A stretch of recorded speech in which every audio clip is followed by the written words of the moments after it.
তাদের নামে দুইটা ট্যাগ লেগে গেছে খুব জোরালোভাবে।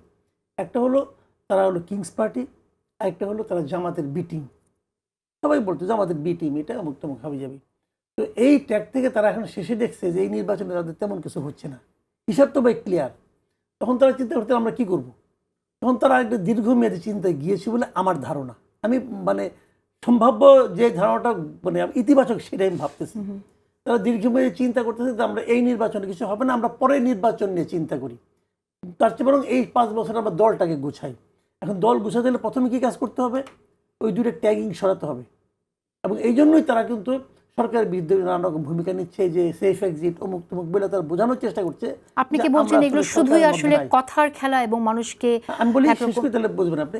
তো ওরা বলতে যাচ্ছে যে আমরা সরকারের সঙ্গে নাই। একটা ট্যাগ তারা মনে করছে এর মাধ্যমে তারা দূর করতে পারছে।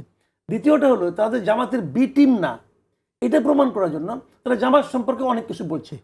যেমন ওই আপনার স্বাক্ষর করা নিয়ে, জুলাই সনদ স্বাক্ষর নিয়ে জামাত জাতির সঙ্গে প্রতারণা করতে বলছে। সামান্তা শারমিন বলতেছে এগুলো এটি এ পিট ও পিট। এগুলো বলার মাধ্যমে তারা জামাতের ট্যাগিংটাও নিজের গায়ের থেকে সরানোর চেষ্টা করতেছে।